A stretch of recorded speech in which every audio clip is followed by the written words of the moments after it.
बिल्कुल बेसिक से अंग्रेजी बोलना है अगर, तो आज की क्लास को मिस मत करिएगा, क्योंकि आज की क्लास में बहुत ही बारीक चीज बताऊंगी जो कई बार क्या होता है अंग्रेजी सीखने की होड़ में नजरअंदाज कर देते हैं आप लोग, और फिर बेसिक वाली क्लास करने के बाद भी नहीं बोल पाते हैं अंग्रेजी। फिर वापस से वही सेम प्रोसेस दोहराना पड़ता है कि हाँ चलो फिर से सीखना शुरू करते हैं, चलो फिर से कुछ ढूंढते हैं जहां पर बेसिक से हम लोग सीख जाएं। तो ये चीज, ये वाला अगर प्रोसेस रिपीट नहीं करना है आपको बार बार बार बार, तो आज की क्लास को बहुत ध्यान से करिएगा। चलिए शुरू करते हैं आज की क्लास। वैसे शब्दों की क्लास है आज, जो अंग्रेजी बोलना आपको झट से सिखा देगी, बशर्ते आप पूरी क्लास को करें, बेहतर तरीके से करें, और जो समझाना चाह रही हूं उसको अच्छे से समझिए। क्लास को शुरू करते हैं। सबसे पहले बात करेंगे एक बहुत ही बेहतरीन शब्द की, जो बहुत ज्यादा इस्तेमाल होता है और आपको बहुत काम आने वाला है, और वो शब्द है हैव, जिसका मतलब होता है पास है। देखिएगा ध्यान से, हर एक लाइन जो मैं बोल रही हूं आपको क्लास से संबंधित, वो बहुत आपके काम की होने वाली है। सो मेक श्योर कि आप जो है काफी अच्छे से, काफी ध्यान से इसको करें।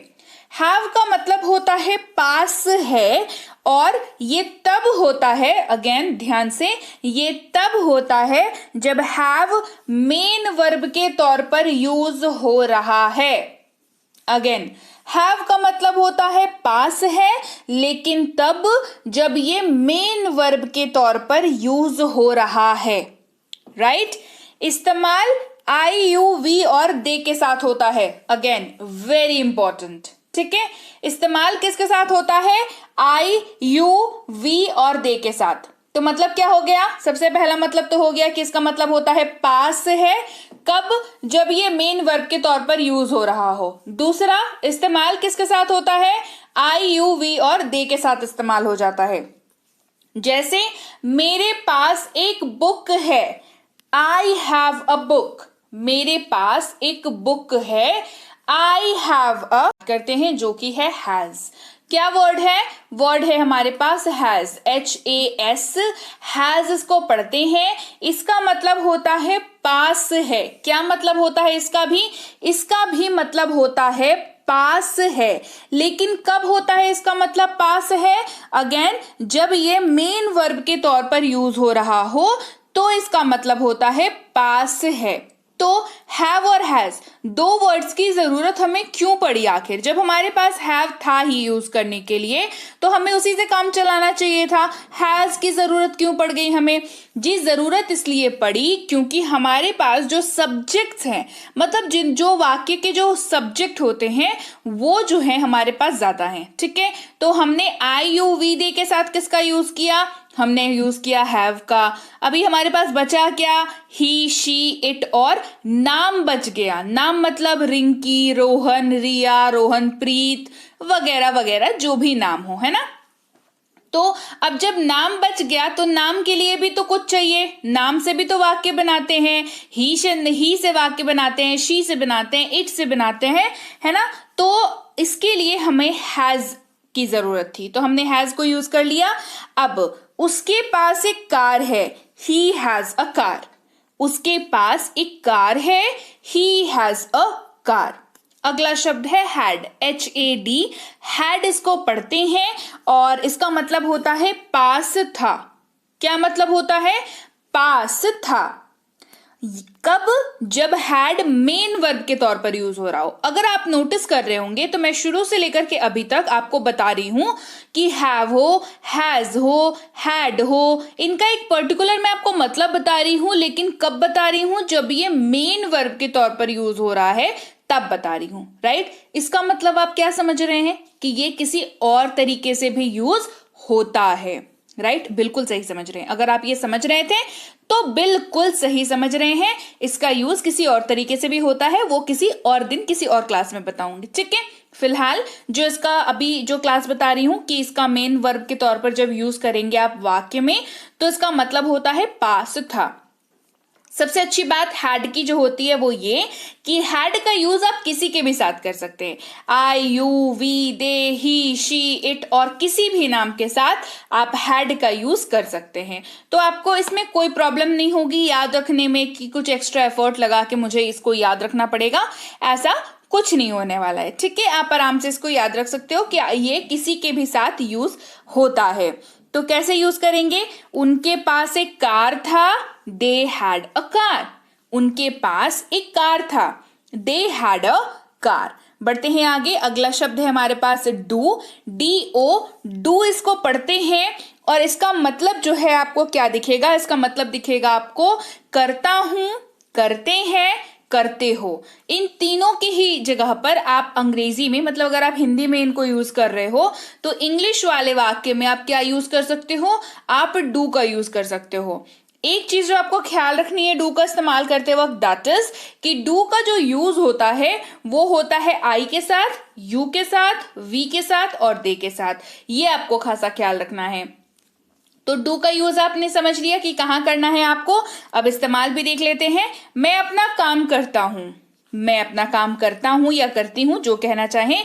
I do my work, I do my work. मैं अपना काम करता हूं, आई डू माई वर्क। अगला शब्द है डज, जिसका मतलब होता है करता है या करती है, राइट। क्या मतलब होता है? करता है या करती है, ये इसका मतलब होता है। तो इसका यूज कैसे होगा? वो अपना काम करता है, ही डज हिज वर्क। वो अपना काम करती है, शी डज हर वर्क, ठीक है। अच्छा, तो यहां पर हमें समझना है कि डज का यूज हमें कहां पर हुआ। डज का यूज हमें हुआ ही के साथ, डज का यूज हुआ हमारा शी के साथ, फिर डज का यूज हुआ हमारा इट के साथ और किन्हीं भी नामों के साथ, राइट। तो डज का आप इन सब के साथ यूज कर सकते हैं। ओके, चलिए आगे बढ़ते हैं। वो अपना काम करता है, ही डज हिज वर्क। अगला शब्द है did, D I D, did. इसको पढ़ते हैं, मतलब होता है किया। क्या मतलब होता है? मतलब होता है किया और इस्तेमाल सबके साथ होता है। ये सबसे बेस्ट बात है, ठीक है। क्या होता है? इस्तेमाल जो है ये सबके साथ हो जाता है। जैसे हमने अपना काम किया, वी डिड आवर वर्क। हमने अपना काम किया, वी डिड आवर वर्क। अगला शब्द है बी, बीई। बी इसको पढ़ते हैं, मतलब उच्चारण जो है इसका बी होता है। तो उच्चारण पे आपको एक्स्ट्रा एफर्ट करने की जरूरत यहां पर नहीं पड़ी, क्योंकि हमारे पास है वर्ड बी, जिसको हम लोग, मतलब अल्फाबेट बी जिसको हम लोग पढ़ते हैं, तो उसके साथ वो काम चल जाएगा, ठीक है।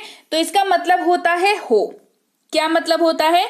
मतलब होता है हो, राइट। अच्छा, यूज सबके साथ हो जाता है, उसके लिए कुछ इशू नहीं है, यूज सबके साथ हो जाता है। तो आप बी का यूज सबके साथ कर सकते हो, I, you, we, they, he, she, it और किसी भी नाम के साथ आप बी का यूज कर सकते हो। जैसे कोई भी हो सकता है, it can be any one. कोई भी हो सकता है, it can be any one. वो हानिकारक हो सकता है, दैट कैन बी हार्मफुल। वो हानिकारक हो सकता है, दैट कैन बी हार्मफुल। अगला शब्द है bean, B double E N, bean. इसको पढ़ते हैं और इसका मतलब जो होता है वो होता है ता आ रहा है, ते आ रहे हैं, ता आ रहा हूं। ये मतलब होता है इसका और यूज सबके साथ होता है, राइट। जैसे मैं काम करता आ रहा हूं, आई हैव बीन वर्किंग। मैं काम करता आ रहा हूं, आई हैव बीन वर्किंग। अगला शब्द है बीइंग, BEING, बीइंग। हो रहा है या किया जा रहा है। क्या मतलब है? हो रहा है या किया जा रहा है। यूज सबके साथ कर सकते हैं, I, you, we, they, he, she, it और किन्हीं भी नामों के साथ बीइंग का यूज आप कर सकते हैं। जैसे ये मेरे लिए कठिन हो रहा है, it is being tough for me, या it's being tough for me. दोनों सेम ही है। इट इज को जोड़ करके ही इट्स बनता है और इट्स को तोड़ करके ही इट इज बनता है, ठीक है। इट्स बीइंग टफ फॉर मी, ये मेरे लिए कठिन हो रहा है, it's being tough for me, right. तो चलिए भाई, ये थी आज की क्लास जहां पर हमने सीखे कुछ ऐसे शब्दों को जिसका यूज आपको करना ही पड़ता है जब आप अंग्रेजी बोलना चाहते हैं, राइट। तो ये शब्द बहुत बेसिक वाले वर्ड्स है ये, इसको आपको बार बार बार बार दोबारा तिबारा पढ़ने की जरूरत ना पड़े, इसके लिए मेक श्योर करें कि आपने आज की क्लास को बहुत फोकस्ड होकर के किया हो। नहीं किया तो दोबारा देख लीजिए क्लास को। और अब